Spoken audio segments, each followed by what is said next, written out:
Muy bien, gracias. Gracias, Martín.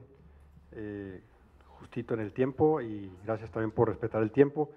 Y muy interesante, ¿no? También aquí David con con su trabajo en donde también retoma los libros que sean productos de los anteriores seminarios. Es interesante, ¿no? Siempre recordar que ahí hay productos atrás y que sería bueno también retomarlos y revisarlos para darle seguimiento a los trabajos en el tiempo.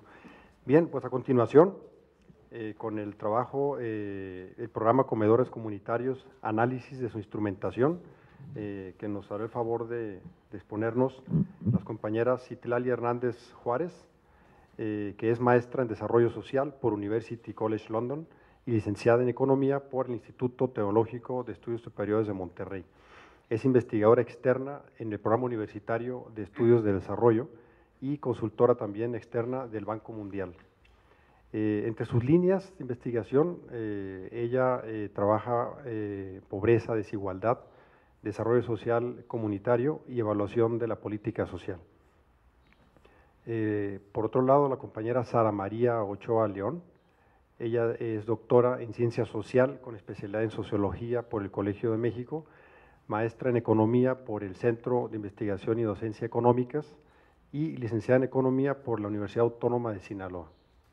Es profesora de tiempo completo de la Facultad de Economía de la UNAM y colaboradora en el Programa Universitario de Estudios de Desarrollo.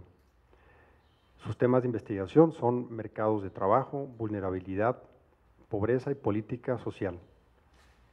Bien, pues adelante y aquí tienen el micrófono. Bueno, muy buenos días. En esta presentación, bueno, nos propusimos hacer un análisis, como se dijo, del programa de comedores comunitarios. El contenido de la presentación es, iniciamos con una breve introducción y presentamos también de forma breve las principales características, por un lado, de la Cruzada Nacional contra el Hambre, que es la estrategia en el marco de la cual se crea el programa de comedores comunitarios. Posteriormente, un poco para ponernos en contexto también, las características básicas del programa de comedores comunitarios, sin entrar demasiado en detalle. Continuamos con un análisis de la focalización geográfica del programa y con un análisis de la implementación del programa.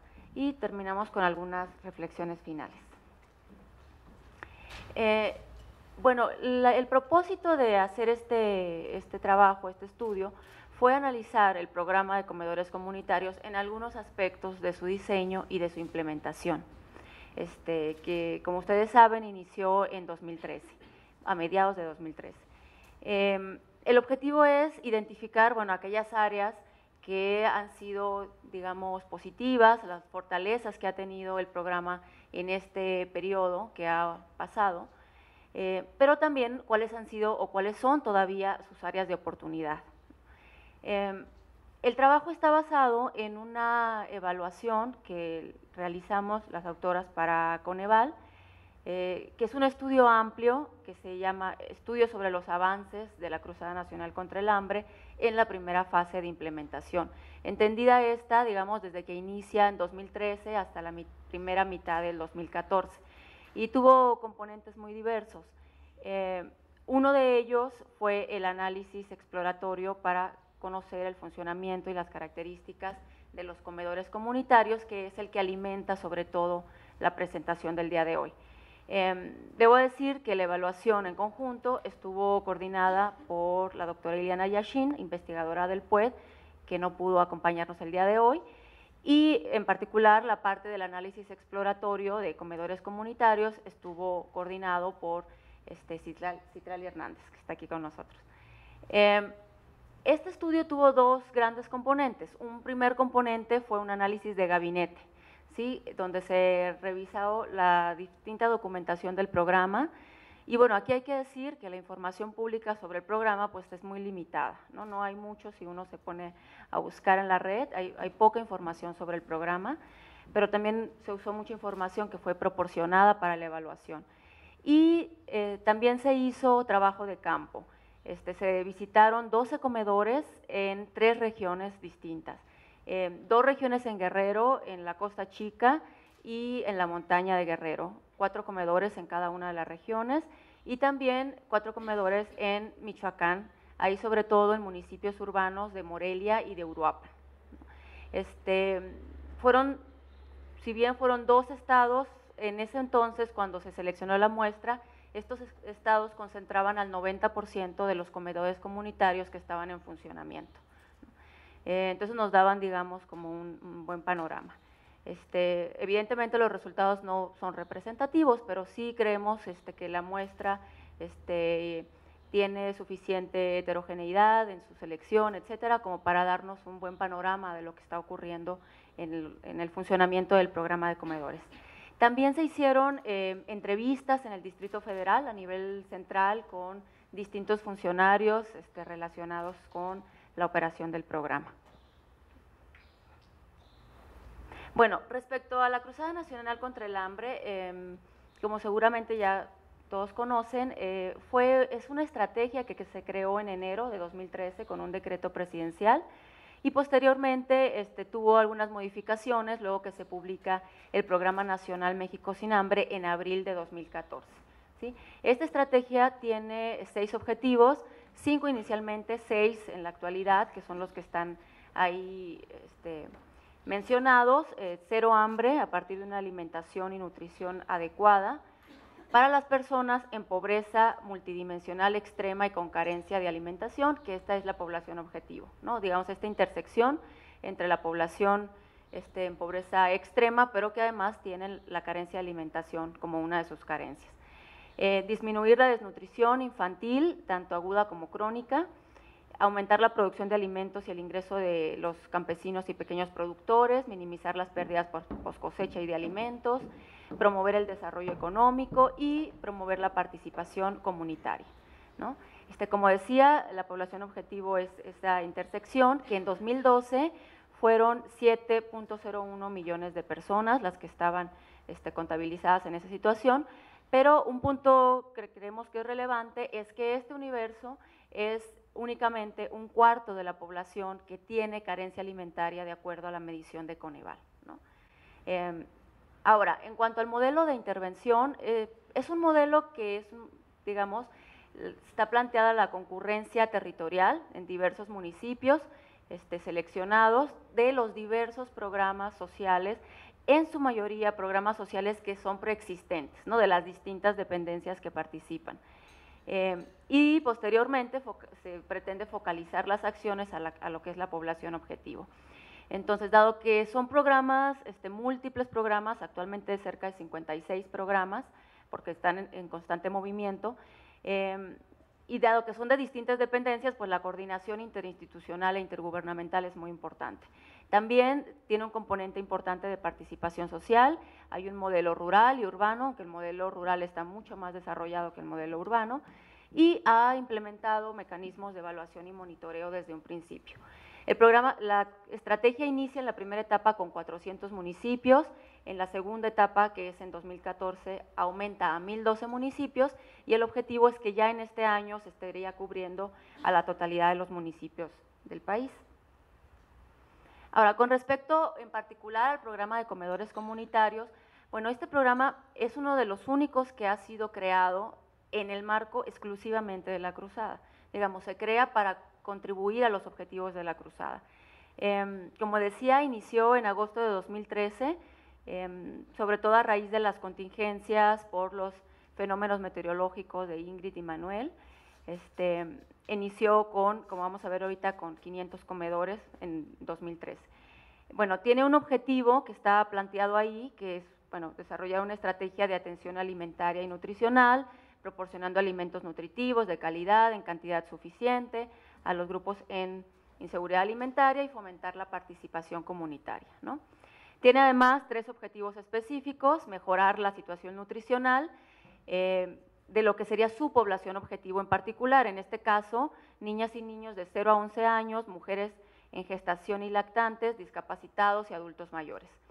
Por otro lado, tiene un componente de orientación nutricional y desarrollo de una cultura alimentaria, que luego vamos a ver que en la práctica no está todavía funcionando, y también tiene un componente de inclusión social. En cuanto a sus intervenciones, bueno, lo que hace el programa es equipar de una única vez un comedor comunitario, todo lo que se necesita, los utensilios, etcétera, ¿no? para cocinar. También de manera regular, de manera mensual, proveer alimentos no perecederos a través de Diconsa y financiar la primera carga de gas que se va a necesitar. Y también contempla la instalación de un huerto de traspatio. Esto es para complementar la dieta, porque los alimentos de Diconsa, bueno, son básicamente, como decía, alimentos no perecederos, y de esta manera lo que se busca es complementarlo con verduras, ¿no? Y también la cría de aves y animales de corral. Esta intervención tampoco está todavía en funcionamiento en la práctica. Bueno, aquí, como pueden ver, un primer aspecto de diseño entre lo que serían los objetivos específicos y las intervenciones, todavía, bueno, no todavía, digamos, no se planteó en sus documentos normativos intervenciones específicas para dos componentes o dos objetivos que son muy importantes, que es la orientación nutricional y la inclusión social, ¿no? Entonces, digamos, ahí hay un primer aspecto, digamos, que en materia de diseño podría mejorarse, ¿no? Ahora, en cuanto a su cobertura y presupuesto, como decía, en 2013 fueron 500 comedores, todos en el Guerrero, pero ya para 2014 su cobertura aumentó de forma muy importante. En cuanto a comedores comunitarios, ahora se tenía contabilizado 3.156, incluyendo ya los 500, ¿no?, de 2013. Se tenía presencia en 309 municipios, con una población atendida de 336,000 personas. Si nosotros hacemos un cálculo de la población objetivo en esos 300 municipios, estas 336,000 más o menos son un 11% de esta población, digamos, que está en pobreza extrema multidimensional y que tiene carencia alimentaria, ¿no? En cuanto al presupuesto, también ha habido un crecimiento muy importante, como ustedes ven, entre 2013, 2014 y 2015, ya para 2015 son 3,000 millones de pesos, ¿no?, los que está operando el programa, pero sí es un aumento muy importante en un periodo corto de tiempo, ¿no? Inició en 2013 como un programa piloto, también por eso tenía un presupuesto mucho más pequeño, pero luego ya se expande, ¿no? En cuanto a la operación del programa, bueno, como ustedes saben, se crearon en el marco ahora de la cruzada, más en términos generales, comedores comunitarios, ¿no?, a través de una asamblea general, comités comunitarios, perdón, a través de una asamblea general, que se supone que es, digamos, el mecanismo de participación social de la comunidad, de relación, digamos, con los órdenes de gobierno respecto a las necesidades de la comunidad, hacen un diagnóstico, etcétera, ¿no? Bueno, pero en el marco de este mismo comité comunitario se elige lo que sería una comisión de alimentación, que ellos serían los encargados directamente de operar el programa y son los beneficiarios directos de los apoyos que se consideran subsidios, ¿no? O sea, se les da directamente a esta comisión de alimentación. Ahora, en el marco de esta comisión es donde se toman las decisiones del programa. Por ejemplo, identificar a la población a ser elegible, o sea, es la misma comunidad la que decide quiénes son las personas que requieren el programa, ¿no?, por el conocimiento que se tiene entre vecinos. Determinan la cuota de recuperación también, que no puede ser mayor a 10 pesos por ración alimenticia. Se hace una selección de las cocineras, que también son las encargadas de la preparación de alimentos, y también ellas mismas son las que seleccionan los menús que se van a hacer, hacen labores de limpieza del comedor, etcétera, ¿no? Un actor muy importante sin duda es Diconsa, porque es el único proveedor de estos alimentos no perecederos, pero participan muchas otras instituciones como Sedena, Semar, Zagarpa, CDI, universidades, a través sobre todo de los promotores sociales, que ha sido una figura muy importante de acompañamiento de la Comisión de Alimentación, y también el apoyo de los niveles municipales y locales, por ejemplo, proveyendo las instalaciones, el espacio físico donde se pondría el comedor, ¿no? Ahora, entrando ya en materia respecto a la focalización geográfica, La focalización, como decía, su población objetivo son estos grupos, ¿no?, de niñas y niños de 0 a 11 años, mujeres embarazadas, adultos mayores, etcétera, dentro de lo que es la población objetivo de la propia cruzada. Sin embargo, la focalización se ha hecho más bien a nivel geográfico, ¿no?, por la dificultad que tiene incluso la misma cruzada de identificar, digamos, con exactitud a su población objetivo. Entonces, el criterio que se propuso es llegar a las AGEPs, en el caso de las zonas de atención prioritaria urbanas, y a los municipios en el caso de las zonas de atención prioritaria rurales. Ahora, una condición es que estas localidades deben de tener un mínimo de 300 habitantes. Aquí la justificación es que, digamos, se necesita que DICONSA llegue a esos lugares y también que sea de alguna manera algo sustentable a través del tiempo, porque se espera que sea un promedio de 120 personas que llegan a los comedores. Sin embargo, bueno, también plantea un problema de diseño en el sentido de si logra llegar el programa pues a las comunidades más alejadas, que son las que suelen ser más pequeñas y que tienen mayores problemas también de acceso físico a los alimentos, que es la dimensión, digamos, en la que más incide el programa, ¿no? Ahora, si nosotros hacemos un ejercicio de poner a las entidades federativas de mayor a menor, de acuerdo al total de zonas de atención prioritaria que se tienen, que es lo que hacemos justamente en ese cuadro, ustedes podrán ver que, por ejemplo, Oaxaca es la entidad que tiene el mayor número de zonas de atención prioritaria, que es donde tendrían que llegar los comedores, ¿no? Después, en la siguiente columna ponemos el número de comedores comunitarios que hay y el porcentaje que estos comedores representan respecto al total, ¿no? Y por último ponemos los comedores comunitarios, cuánto representan respecto a las zonas de atención prioritaria que tiene ese estado. Entonces, si nosotros tomamos el caso de Oaxaca, que es la que tiene mayor número de zonas de atención prioritaria, vemos que hasta el cierre, digamos, de la información que nosotros tenemos, que es hacia finales de 2014, no había ningún comedor comunitario instalado en Oaxaca, ¿no? Por lo tanto, pues era una cobertura nula.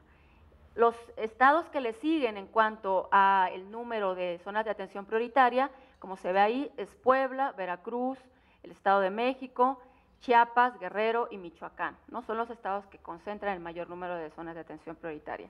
En los casos de Puebla y Veracruz, o sea, vemos que la cobertura que tiene el programa sigue siendo baja todavía. En el caso de Puebla, si nosotros pensamos que hay un comedor comunitario en cada zona de atención prioritaria, se estarían cubriendo 31%, ¿no? O sea, 31% de las zonas de atención prioritaria, y en el caso de Veracruz casi el 50%. Sin embargo, llama mucho la atención, por ejemplo, el estado que sigue, que es el Estado de México, que tiene una cobertura de casi 3 comedores comunitarios por zona de atención prioritaria, ¿no? O sea, una densidad muy alta de comedores. En el caso también de Guerrero, también se llega a casi 3 comedores por cada una de las apps, y en Michoacán, ¿no? Sin embargo, hay los estados que siguen, Yucatán, Jalisco, Guanajuato, Hidalgo, San Luis Potosí, también tienen un número importante de zonas de atención prioritaria y no tienen ningún comedor comunitario funcionando, ¿no? En contraste con eso, en la otra parte de la tabla, por ejemplo, también las partes que están resaltadas, por ejemplo, Quintana Roo, Baja California Sur, también tienen una densidad importante de comedores en las zonas de atención prioritaria, ¿no?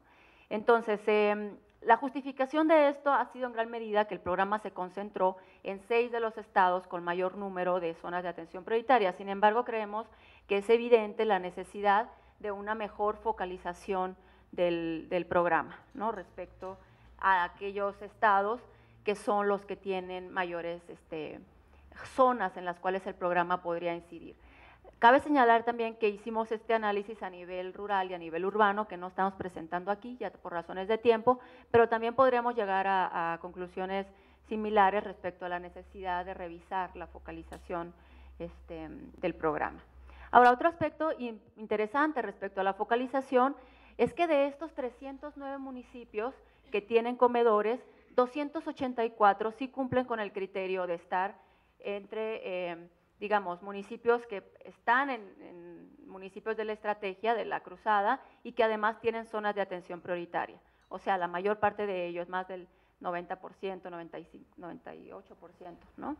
están en esa intersección. Sin embargo, hay 12 que solamente están en municipios cruzada, lo cual podría justificarse de alguna manera, ¿no? Porque también es uno de los criterios. Hay 8 de ellos que no están en municipio cruzada, pero sí tienen zona de atención prioritaria y son 8 municipios del Estado de México. Sin embargo, sí llama la atención 5 municipios, que son 16 comedores, que no están ni en municipios cruzada, ni en zonas de atención prioritaria, que son 5 municipios del Estado de México, que sin duda pues también representa, digamos, una situación que debería revisarse en materia de focalización. Entonces, bueno, ahora para hablar de criterios de instrumentación del programa encontrados en el análisis de campo, le paso la palabra a Citlali Hernández. Gracias. ¿Me puedes poner con este? Ok. Entonces, para el análisis de la instrumentación de la cruzada, lo que tomamos como referente para ver qué tanto se apega o no o cumple con ciertos criterios, tomamos en cuenta la normatividad mexicana existente en la materia, en este caso la que existe para regular todos aquellos programas que proporcionan asistencia social alimentaria a grupos de riesgo. Dentro de esta normatividad también existen otras 2 normatividades que se citan en la misma, que tiene que ver con normatividad que ofrece criterios para cuando se da orientación en materia nutricional y otra normatividad que regula las prácticas de higiene en la preparación de alimentos. Pero digamos, la fundamental que vamos a tomar como base aquí para hacer el análisis es la que tiene que ver con los programas de asistencia social alimentaria a grupos de riesgo. En las tablas que van a ver ustedes, en la parte izquierda nosotros resumimos lo que la normatividad establece que deberían de cumplir los programas o las acciones encaminadas a asistencia social alimentaria, y en su parte derecha establecemos los puntos críticos, los puntos débiles, los puntos que creemos que siguen siendo áreas de oportunidad de un programa como comedores comunitarios, dado la observación y todo el trabajo que se hizo durante campo. Uno de ellos, por ejemplo, empezamos con lo que señala la normatividad en términos de la finalidad de una asistencia social alimentaria. En este caso, el énfasis es que se otorgue esta asistencia a grupos de riesgo, que se otorgue de manera temporal y que además se incentive la participación de la comunidad en estos programas de asistencia social alimentaria. ¿Qué pasa por el lado del programa? Una crítica es que el programa hasta la fecha de la emisión de sus lineamientos no ha determinado una temporalidad de sus apoyos. Otro aspecto es que sí ha determinado cuál es la población objetivo de los apoyos del programa de comedores comunitarios, pero en la definición de su población objetivo vemos ahí también un área de mejora, dado que la prioridad aquí en la población objetivo primero se centró en ciertas características demográficas y condiciones fisiológicas, y en segundo lugar en la propia definición dice, bueno, lo que la comunidad decida que sean poblaciones que tengan carencia alimentaria o pobreza extrema.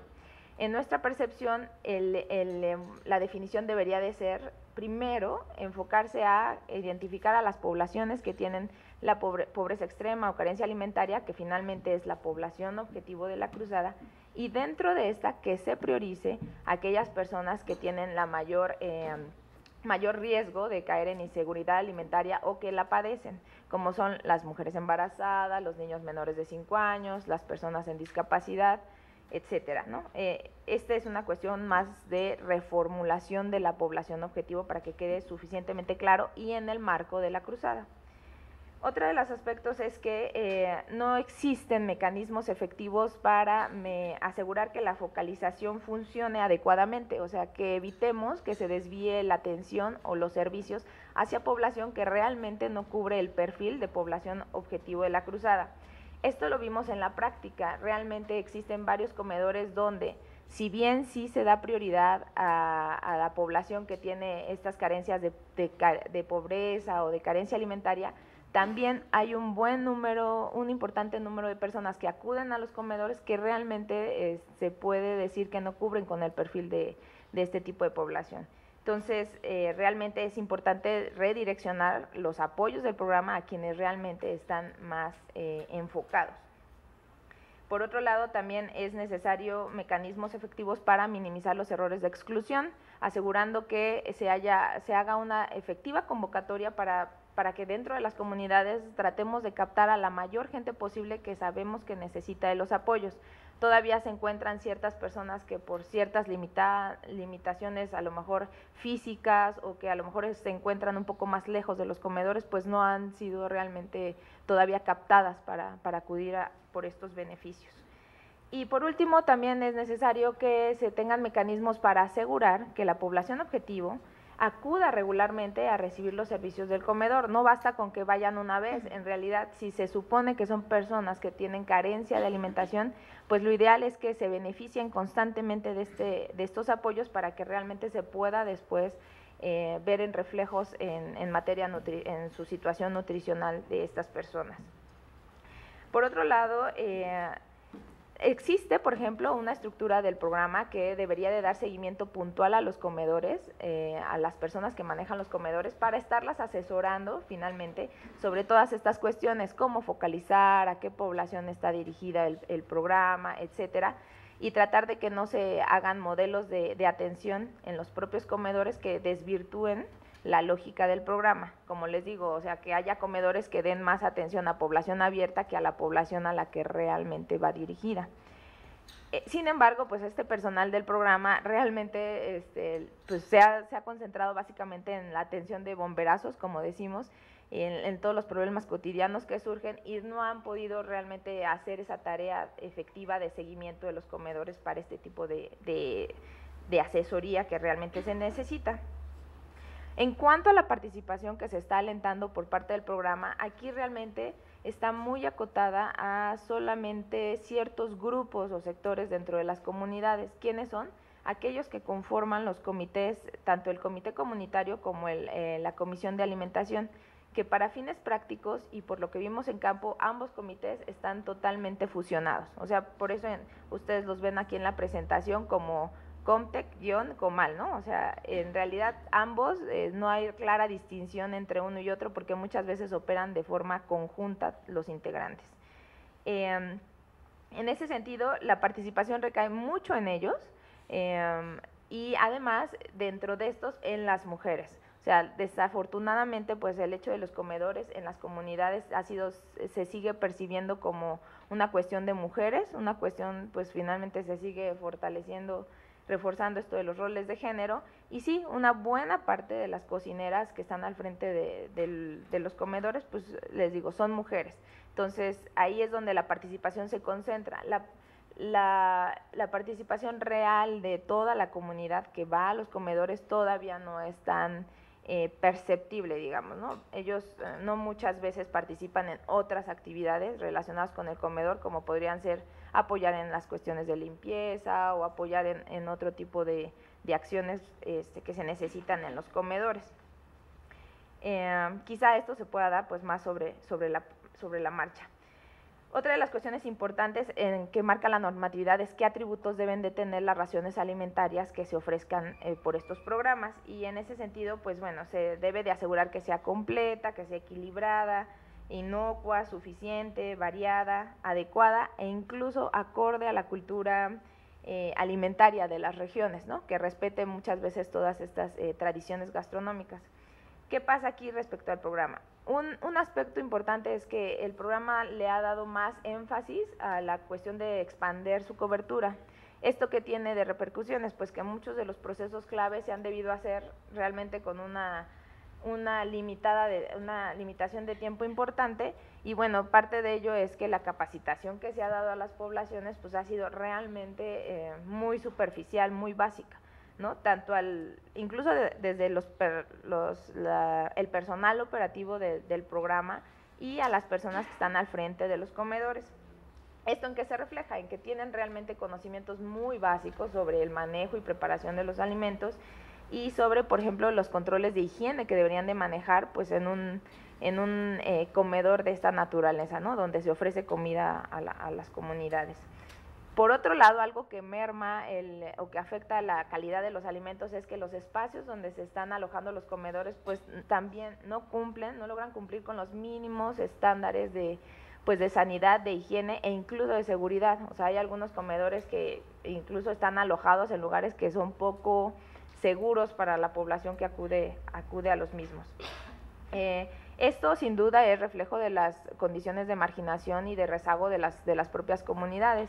E incluso, si nosotros preguntamos a las cocineras sobre los espacios, cómo se sentían, qué percibían al respecto, pues realmente ellas no manifestaban ninguna queja, porque también era reflejo de las condiciones en las que ellas mismas en sus hogares pues normalmente hacen la preparación de los alimentos. Entonces para ellas era hasta cierto punto algo imperceptible, ¿no? Más bien fue para nosotros.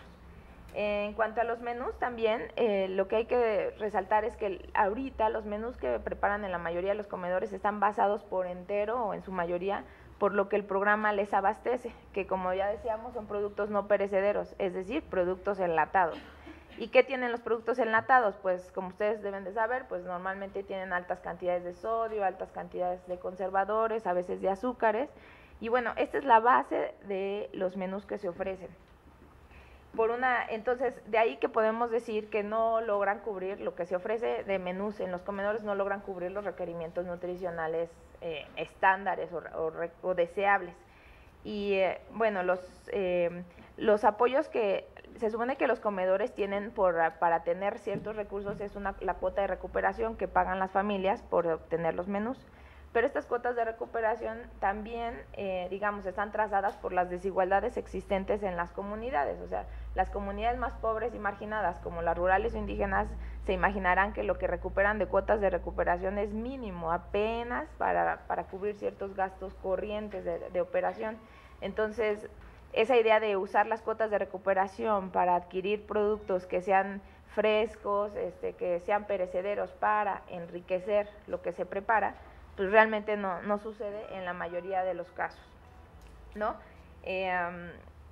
¿Y qué pasa? Aquí debo decir que el tema de nuestra evaluación no era realmente enfocada en aspectos nutricionales, de hecho no somos realmente las expertas en eso, era más bien de procesos, pero sí en la lógica nos permitió de todos modos probar los alimentos, ver de qué se trata, cómo consistían, y en una entrevista con una experta en materia de nutrición, sí nos hizo conscientes de que finalmente el consumo prolongado de este tipo de alimentos, digamos, la gente que va diario y que va desde 2013 a la fecha y consume esto en desayuno y comida todo el tiempo, pues bueno, ustedes se pueden imaginar que a la larga también estaríamos generando otro tipo de problemas como sobrepeso, como obesidad y pues cuestiones de enfermedades como la diabetes. Otro de los aspectos de la normatividad es que señala que las instituciones deberían de promover acciones que fomenten la corresponsabilidad. Aquí en este programa lo que pensamos es que la corresponsabilidad igual recae solamente en este sector de la población que es el que se ha comprometido, bueno, que se debe de comprometer de hecho, para mantener en operación los comedores. En este caso son los comités comunitarios y la comisión de alimentación. Son ellas, las mujeres que participan aquí, en las que recae definitivamente esta corresponsabilidad de mantener los comedores. El cuarto punto es respecto a orientación alimentaria. También está sugerido en la normatividad que se contemple dar este tipo de promover una alimentación correcta, dirigida a prevenir problemas de mala alimentación. Aquí lo que les puedo decir es que la única capacitación que se ha dado en la materia pues es a quienes manejan los comedores, pero aún este componente dentro del programa no ha sido diseñado, todavía no se concretan las actividades, entonces no les puedo decir qué tan efectivas o no pudieran ser, porque sí, aquí el programa como que todavía no ha puesto énfasis en esta materia, ¿no? Como que se ha centrado solo en la operación de comedores. Por otro lado, también se sugiere desarrollar capacidades de autogestión de los beneficiarios. Aquí sí quiero reconocer dos puntos que sí, o sea, podrían ser positivos en el sentido de que los comedores sí han estado ganando reconocimiento a nivel comunitario por el tipo de beneficios que está dando a la comunidad, y también vemos que las comunidades en sus argumentos dicen pues que sí, se sienten más confiados en sus capacidades organizativas, sobre todo esas comunidades donde realmente no había esas capacidades organizativas, ¿no? Y poca participación. En las comunidades, muchas veces las comunidades indígenas o rurales, la verdad es que el programa solo viene a reforzar esas capacidades porque ya existían realmente de antemano. Se reconoce también que el programa, pues finalmente tiene cierta flexibilidad y capacidad de adaptación, dado que deja mucho de la parte de la operación de los comedores a las comunidades. Entonces tiene que respetar pues cómo se organizan y la toma de decisiones que ellos tienen. Sin embargo, de los aspectos como débiles todavía del programa es que, dada la premura en echar a andar los comedores, pues bueno, no se ha dejado realmente el tiempo suficiente para que las comunidades sean las que aprendan a gestionar los apoyos, aprendan a hacer la solicitud de instalación de los comedores, sino que los operadores del programa son los que han hecho toda la tramitología y son los que organizan y son los que hacen las juntas con las comunidades, sin dejar este tipo de aprendizajes dentro de las comunidades. También igual esto se refleja también en la necesidad de capacitación más hacia los que manejan los comedores en varias habilidades o capacidades como de gestión de recursos de los comedores. Y por último, también en términos de apoyar la autogestión de los comedores, sería necesario tener mecanismos de transparencia y rendición de cuentas y de medición de satisfacción de los beneficiarios. Eso es sumamente importante para realmente sentirte, ir reforzando la apropiación del propio proyecto. El último punto de la normatividad que debo de mencionar es que el fomento de actividades productivas también se alienta el que se promuevan estas actividades. Y bueno, igual en el programa ahorita este componente está muy en su etapa preparativa, no tenemos tampoco claro, de campo no nos quedó claro bien cómo se van a instrumentar, entonces no podemos ejercer mayor juicio al respecto, que también van a funcionar. Y bueno, sí es importante porque finalmente este tipo de componente va a ayudar a enriquecer los menús y por otro lado a mejorar a abonar a la autosostenibilidad de los comedores. El tema de los residuos, del manejo de los residuos, bueno, es un tema súper importante por la cantidad de latas y plástico PET que se genera todos los días en los comedores y la verdad es que ahí sí no hay nada al respecto. Y por último, algo que no está dentro de la normatividad, pero que pensamos que es importante que se considere, porque hay otras experiencias similares que lo han resaltado, es que se contemple todo un esquema de evaluación y monitoreo de los avances más bien de los efectos mismos de estos apoyos en la población beneficiaria. Eso sí es sumamente importante y que el programa tiene por ahí esfuerzos en Guerrero, pero realmente tienen alcances limitados. Entonces esto también es algo que el programa tiene que ponerse las pilas para que ya diseñe este sistema de monitoreo y evaluación y permita realmente dar información útil sobre los efectos que se están generando, ¿no? Porque esto alentará unas mejores recomendaciones. Por último, las reflexiones finales, las voy a decir súper rápido. O sea, ¿qué nos queda de todo este análisis?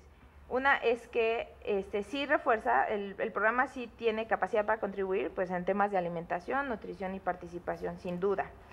Pero le falta todavía esto de mejorar la congruencia interna y además no solo irse sobre todo a los efectos del problema, sino también en las causas del mismo, que son estos componentes que todavía no ha logrado desarrollar del todo.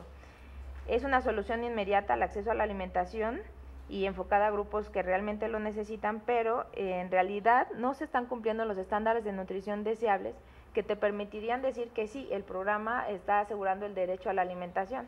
Realmente pareciera que el objetivo ahorita se ha centrado en el acceso a la alimentación y ya. La participación comunitaria, bueno, en este sentido sí parece que el programa está generando una percepción de que se mejoran los lazos comunitarios. Habrá que ver si estos lazos comunitarios permanecen aún en la ausencia del programa, ¿no? Eso es algo para ver qué tan sostenible fue el proyecto. Y por último, no perder de vista que estos programas deben de funcionar en la lógica en que la población lo debe de necesitar transitoriamente, porque lo que se requieren son políticas estructurales de generación de empleo e ingresos para que la gente sea capaz de adquirir los alimentos por sus propios ingresos, en realidad, ¿no? Y eso es todo. Muchas gracias. Gracias por la ponencia. Vayan tomando notas, sus preguntas, ¿no? Para que no se les pasen, por favor, de las ponencias. A continuación, la doctora Miriam Cardoso Brum, que es doctora en Ciencias Políticas y Sociales, con especialidad en Administración Pública por la Facultad de Ciencias Políticas y Sociales de la UNAM, maestra en Administración Pública del Centro de Investigación y Docencia Económicas, el CIDE, y licenciada en Administración por la Facultad de Ciencias Políticas y Sociales de la UNAM. Es profesora investigadora de la Universidad Autónoma Metropolitana y miembro del SNI Nivel 1. Sus líneas de investigación son políticas públicas, desarrollo social, representación y participación ciudadana. Su trabajo es el papel de la evaluación en el mejoramiento de la política social. También muy interesante. A continuación, con los 20 minutos. Gracias. Ok, buenos días, muchas gracias por la invitación y vamos rápidamente, trataré de ser lo más concreta posible. La idea es hacer lo que sería una evaluación de qué tanto todos los procesos de evaluación que tenemos en marcha han sido útiles para mejorar la política social. Me voy a referir concretamente al Consejo Nacional de Evaluación a nivel federal, o sea, al Coneval, y también voy a hacer algunas referencias al órgano del gobierno del DF, a EvaluaDF.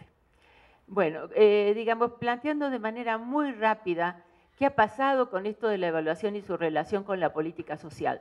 Digamos, a lo largo de todo el siglo XX, yo creo que muchos nos quejábamos cuando nos dedicábamos a temas de evaluación, de que las evaluaciones prácticamente no existían y por lo tanto no sabíamos cuáles eran los efectos que se estaban logrando a través de la política social.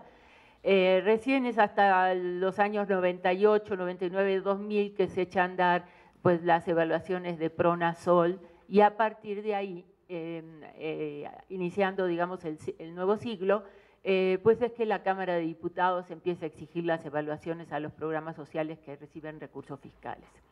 Bueno, ¿qué pasaba en ese periodo? En ese primer periodo, 2001 a 2005, 2006 aproximadamente, en que las evaluaciones estuvieron a cargo de las propias secretarías de Estado, especialmente con mucha presencia de la Sedesol, poco menor de la Zagarpa, etcétera. Digamos, ahí veíamos pues un proceso que arrancó prácticamente sin ninguna planeación, sin ninguna capacitación y por lo tanto, pues digamos, teníamos poca experiencia acumulada, poca formación de evaluadores, lo que llevaba, digamos, a que en muchos casos la calidad de las evaluaciones pues no era la ideal y sentíamos que el gran problema era mejorar esa calidad de las evaluaciones. Posteriormente viene el periodo que inicia con la creación del Coneval en 2006 y bueno, lo que tenemos hoy por hoy, dicho de manera muy simplificada, es que han habido avances en algunos temas, creo que hay temas que se han estancado, temas problemáticos estancados, e incluso algunos problemas en los cuales yo percibo retrocesos. Digamos, lo que hoy por hoy tenemos son muchas evaluaciones a nivel federal, o sea, se están haciendo arriba de 200 evaluaciones anuales, cuando en el primer periodo, por ejemplo, la Sedesol empezó haciendo 30 evaluaciones, luego 20 por año, y bueno, pues ahora tenemos 10 veces más.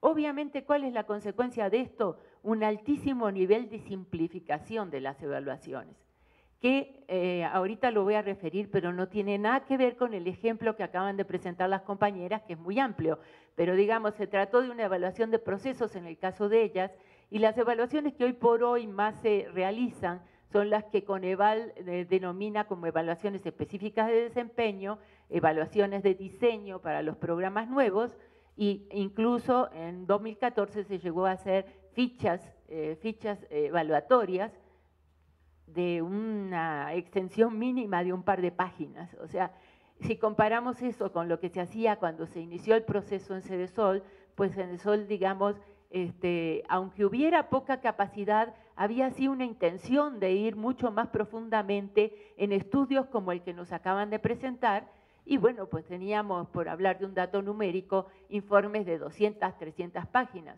Hoy por hoy vemos informes sumamente reducidos en documentos que yo creo que ni siquiera ameritan el nombre de evaluación. Habría que discutir si son evaluaciones.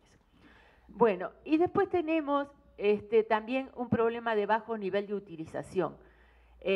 Cuando, digamos, se inicia el proceso de evaluación, por allá por el año 2001, la intención de la Cámara de Diputados, en teoría, era que se iban a utilizar para definir los presupuestos. Pero como ustedes saben, en realidad eso nunca se ha hecho. O sea, digamos, los presupuestos van por un lado, las evaluaciones por otro, y no se cruzan prácticamente. Entonces, digamos, con la creación de Coneval y la introducción del sistema de evaluación de desempeño, pues la evaluación tomó un poco un giro hacia una un intento de utilización instrumental, es decir, mejorar los propios programas y las propias políticas sociales. Por ahí, digamos, en el año 2008 se crea EvaluaDF y yo comento que en realidad tanto Coneval como EvaluaDF han tenido serios problemas con la utilización de las recomendaciones y eso es lo que trato de exponer en el documento. Bueno, recientemente hemos hecho una nueva investigación a nivel federal y yo aquí traigo algunos datos que lo que trataban de mostrar era cómo habíamos valorado la calidad de los trabajos, pues obviamente no puedo poner en detalle, pero digamos tomando en cuenta la rigurosidad de los métodos utilizados, el apego a los términos de referencia, la adecuada argumentación, la lógica para extraer conclusiones, para hacer recomendaciones, que éstas sean viables, etcétera. Eso es lo que está detrás, digamos, de esta calificación de calidad que yo simplemente les expongo los resultados. Ahora, lo que me pareció importante es también hacer alguna referencia a los costos, porque obviamente los costos son tan diferenciados como ahí están ordenados del menor al mayor, de aquellos de los cuales tuvimos información que son realmente muy pocos, porque una información que realmente no circula es el costo de las evaluaciones. Es muy difícil lograrlo, se obtiene en muy pocos casos, hay muy pocos documentos de Coneval donde aparecen y la mayoría dicen que el dato no está disponible. Entonces, de toda la muestra que yo utilicé en el nuevo trabajo, estos son los que tenían el dato de costo. Y bueno, como ustedes pueden ver, vamos de evaluaciones específicas de desempeño que cuestan 50.000 pesos a evaluaciones de impacto que han costado casi 35 millones, perdón. Entonces, bueno, tampoco podemos hablar de la calidad sin tener una mínima referencia, digamos, a lo que han costado. Pero en términos de calidad, tampoco vemos un total apego entre lo que son bajos costos y baja calidad, porque, por ejemplo, tenemos por allí una evaluación de diseño que resultó de muy buena calidad, a pesar de que su costo fue de 92.000 pesos. Y tenemos en el extremo opuesto una evaluación de impacto de 35 millones que uno esperaría que fuera de muy alta calidad y yo no me atrevería a calificarla más de que calidad alta, cuando mucho. Bueno, entonces, el problema de la calidad sigue pendiente, no es algo que haya sido resuelto plenamente, pero lo que vemos en Coneval es una tendencia a aumentar la cantidad de evaluaciones que se hacen en detrimento, yo digo, de la calidad. O sea, lo que se hace cada vez va menos a fondo y entonces, bueno, pues se pueden hacer muchas. También habría que decir que los costos que tenían las evaluaciones en el periodo que estuvieron a cargo de la Sede Sol, incluso sacando las evaluaciones de oportunidades que se disparan totalmente en el costo, andaban alrededor de los 650.000 pesos cada evaluación. Si ustedes comparan con los costos de ahora de una evaluación específica de desempeño que cuesta 50.000 y que es la que más abunda, pues obviamente que con el costo de una evaluación de antes se hacen 10 o 15 de las de ahora. Eso permite una cantidad muy grande, pero yo creo que una calidad muy disminuida. Bueno, vamos a dejar eso ahí. Digamos, me voy directamente a hacer algunos comentarios, algunas propuestas para mejorar la calidad de los trabajos, pero ya no pensando